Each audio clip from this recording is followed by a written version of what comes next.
Je me souviens, et nos collègues élus s'en souviennent aussi, des socialistes qui, pendant l'élection présidentielle, nous expliquaient que c'était un scandale et que M. Sarkozy était seul responsable d'1 million de chômeurs en plus en 5 ans. Et il martelait 1 million de chômeurs en plus en 5 ans. 1 million de chômeurs en plus en 5 ans. Il se trouve que M. Hollande, en 2 ans et demi, il en a déjà fait 800 000. Si on le laisse continuer comme ça, on n'est pas prêt de s'en sortir.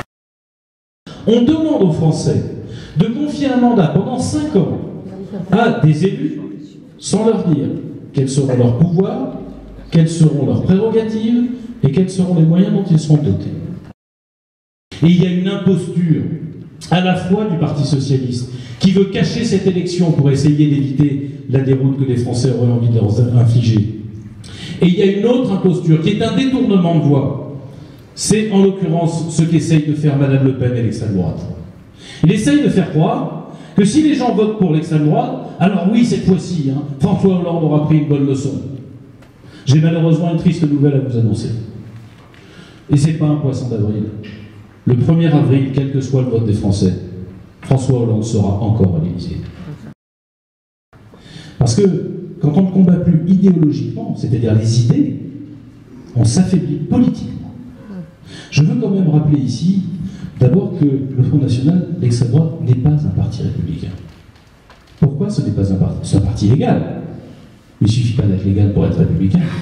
La République, mesdames et messieurs, chers amis, elle a d'abord un principe simple, c'est le mérite. Dans la République, mesdames et messieurs, on juge quelqu'un sur ce qu'il fait, pas sur ce qu'il est. Et tout le programme de l'extrême droite juge les gens en fonction de ce qu'ils sont, pas en fonction de ce qu'ils font. Et j'ai bien conscience que de dire que ce n'est pas un parti républicain n'est pas suffisant pour que les gens qui se sont habitués, d'une part, et qui sont exaspérés, d'autre part, décident de leur refuser leur voix. Alors rentrons dans les idées portées par ce parti. On nous dit qu'il y a de plus en plus de gens qui les partagent. Je vois beaucoup de femmes ce soir et je vous remercie, mesdames, d'être là. Est-ce que vous savez qu'en réalité, le programme du Front National s'adresserait directement à vous?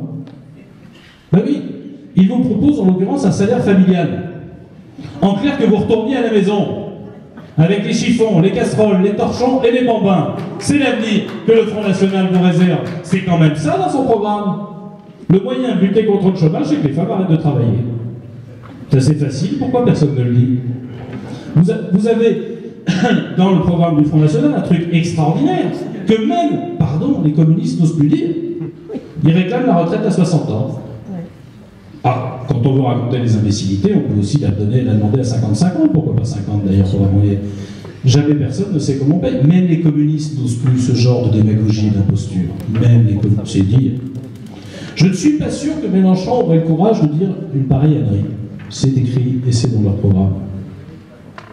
Vous avez dans le programme de l'extrême droite des choses tellement absurdes. Par exemple, Mme Le Pen demande, il y a ici une affiche sur l'Europe, demande que nous sortions de la zone euro. Je voudrais vous faire réfléchir à ça 30 secondes. Pour Mme Le Pen, d'ailleurs pour M. Mélenchon aussi. Moi je ne les appelle pas le binôme, mais le tandem. Le tandem Mélenchon-Le Pen, en réalité, nous explique qu'il faut, pour régler tous les problèmes de la France, une solution simple, facile, rapide, sans douleur, sortons de la zone euro. En Grèce, ils ont choisi d'élire un Premier ministre d'extrême gauche, M. Tsipras, qui sitôt arrivé d'ailleurs au pouvoir, parce qu'il n'avait pas tout à fait la majorité, a trouvé comme seul allié l'extrême droite. Tiens, on retrouve le tandem, j'allais dire le tendon, oui c'est un tendon d'Achille, le tandem Mélenchon-Le Pen.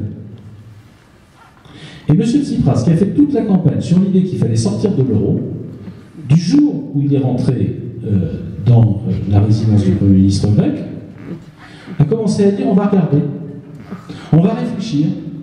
Et M. Tsipras, avec son pays qui souffre autant, sa victoire électorale, son gouvernement d'union entre l'extrême droite et l'extrême gauche, refuse aujourd'hui de sortir de la zone euro parce qu'il sait que ce serait une catastrophe pour son pays. Et je ne veux pas de catastrophe pour mon pays.